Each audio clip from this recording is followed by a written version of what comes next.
pasado 5 de abril, policías del Ecuador irrumpieron en la Embajada de México en Quito para detener al ex vicepresidente de ese país, Jorge Glass, a quien el gobierno mexicano había otorgado asilo. Tras estos hechos, diversos países y organizaciones internacionales como la ONU, la OEA y la Comunidad del Caribe expresaron su solidaridad a México, quien ya presentó una denuncia contra Ecuador ante la Corte Internacional de Justicia. Acompáñenos a conversar todos los detalles con Brenda Estefan, analista internacional, aquí en Ruta ADN 40.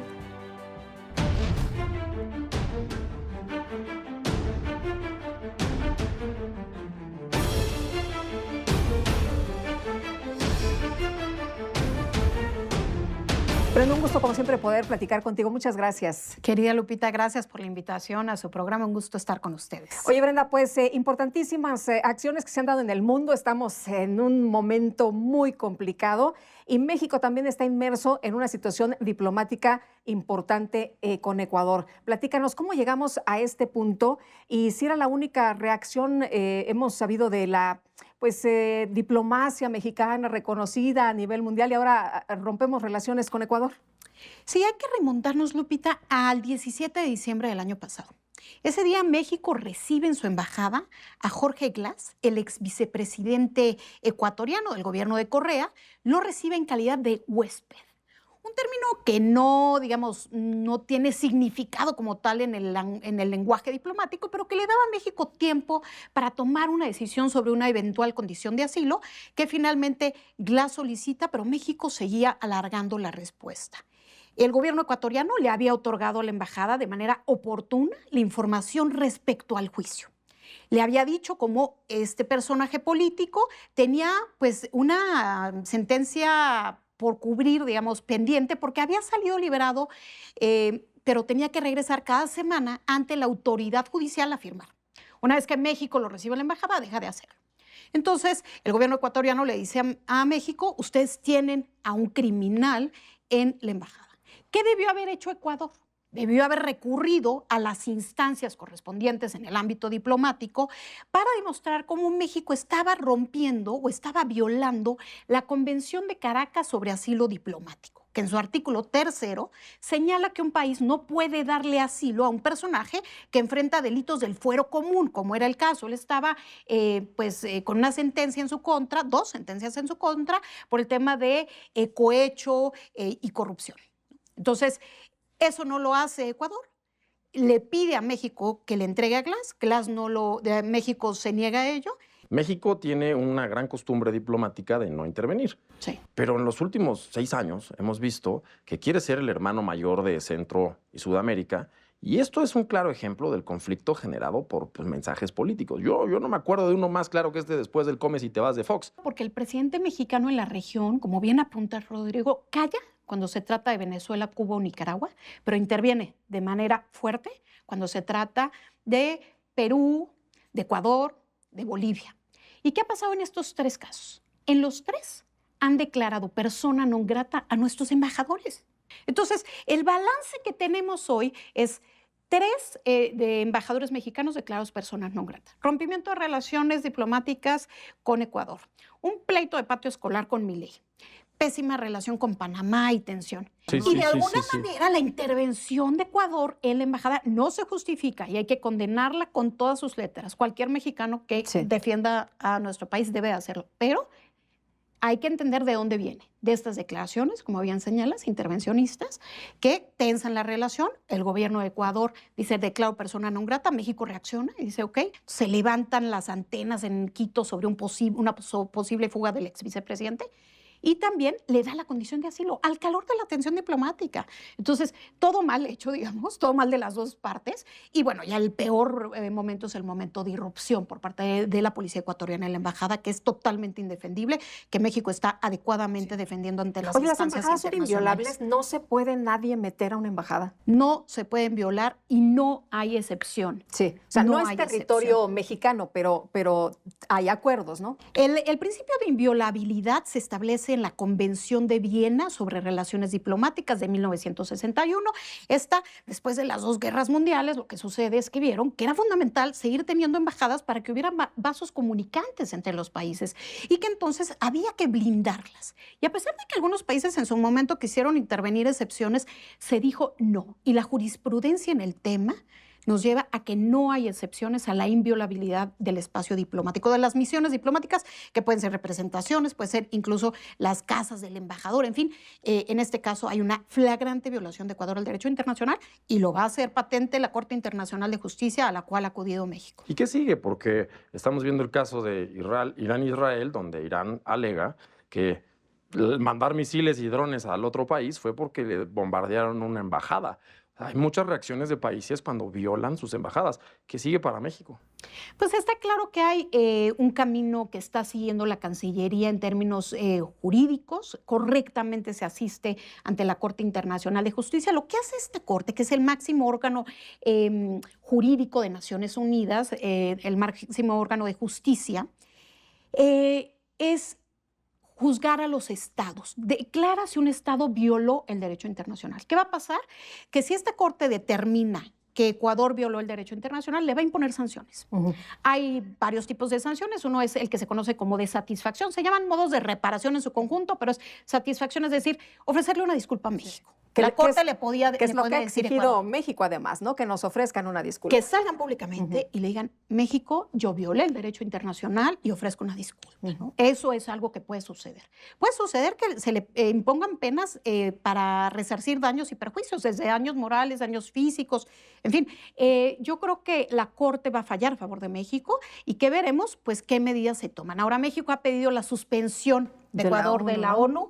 A mí me parece que eso es inconsistente con la posición histórica de México, en donde tradicionalmente el multilateralismo mexicano aboga porque no se saquen a miembros de la organización ni se suspendan, en virtud de que los organismos multilaterales se debilitan cuando sacas a los miembros. Son estos espacios en donde uno puede ir y decirles de frente a los países que han violado el derecho internacional. Al momento de sacarlos, te quedas con un pequeño club, un grupito de países. Ahora, lejos de que tuviéramos una América Latina unida, no la tenemos en estos momentos. Y tú has hablado de lo importante que sería, porque esto significa que nos hacemos más fuertes como región. Claro, lo que ha quedado otra vez dilapidado es una visión latinoamericana de frente al mundo, una voz latinoamericana fuerte. Nos perdemos en la geopolítica, nos perdemos en los organismos internacionales porque históricamente esta hiperideologización de la política exterior pues daña la posibilidad de que haya una visión regional. Y me parece un despropósito total y una falta de ética utilizar la política exterior que debiera defender los intereses del Estado mexicano para fines electorales. ¿Hay algún antecedente en México de un criminal sentenciado al que otro país le dé asilo? ¿Mexicano?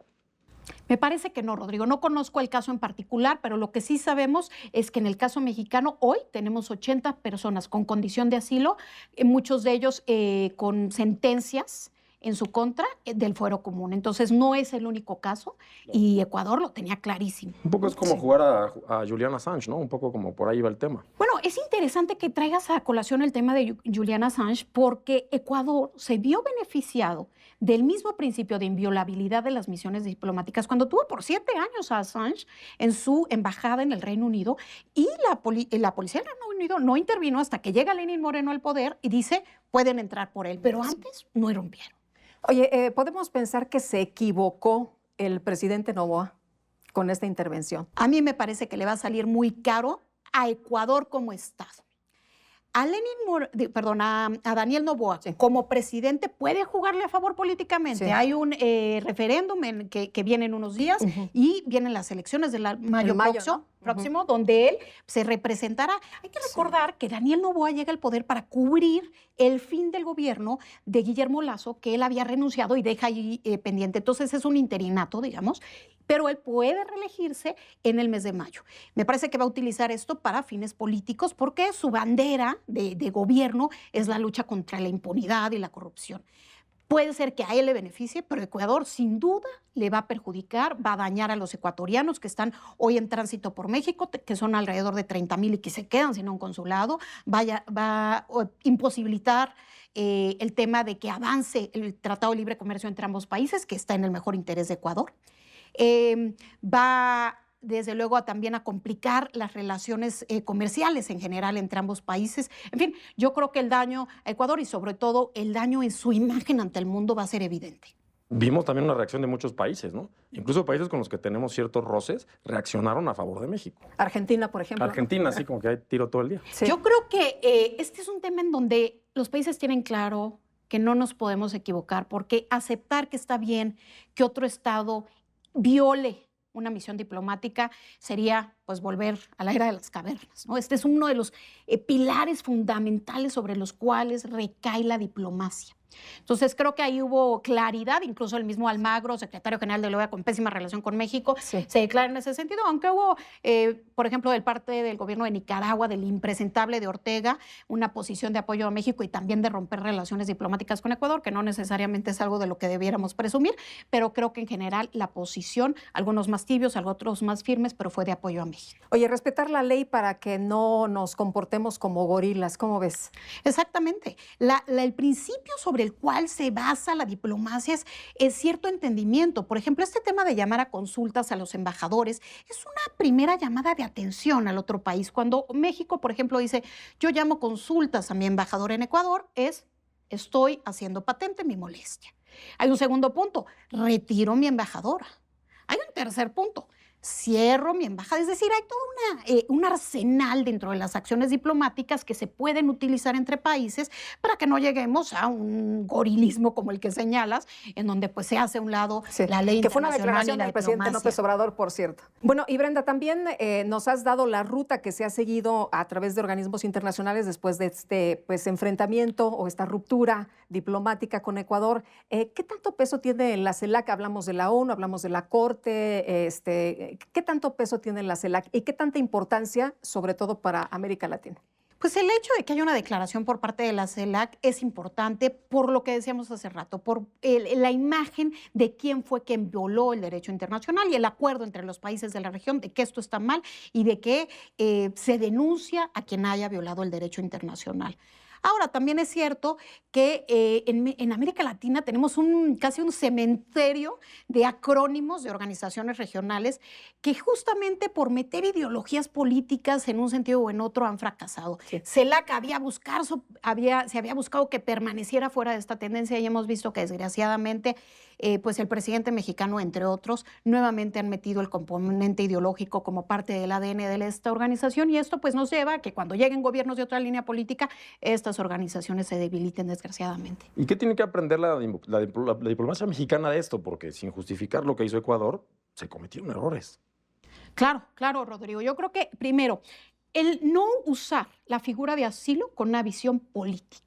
Es decir, la figura de asilo, de la cual México tiene una enorme tradición desde el siglo pasado, recordemos cuando recibimos a las víctimas de la Guerra Civil Española, ¿no? De Franco. El segundo, pues, es que los principios de política exterior mexicana, consagrados en nuestra Constitución, no pueden ser utilizados de manera intermitente, según las filias y fobias presidenciales, porque, desde luego, la consecuencia son, pues, esta serie de desencuentros con los países, no solamente en América Latina, sino en el mundo. Y un tercero, yo diría, lo importante que son las relaciones exteriores. Empezamos este sexenio con un presidente que decía que la mejor política exterior era la política interior y lo que vemos es que cuando México necesita de los espacios internacionales, del apoyo de otros países, no necesariamente está y tiene que ir México a negociar, a pedirles que haya una condena más fuerte. Lo que sucede en nuestro país está muy influenciado por lo que pasa más allá de nuestras fronteras y eso lo tendría que tener muy claro el presidente. Pues Brenda, ha sido un gusto poder platicar contigo como siempre. Muchísimas gracias. Querida Lupita, Rodrigo, Gracias. un gusto haber estado en su programa. Gracias. Y muchas gracias también a usted por habernos acompañado. Nos vemos la próxima y que la pasen todos muy bien.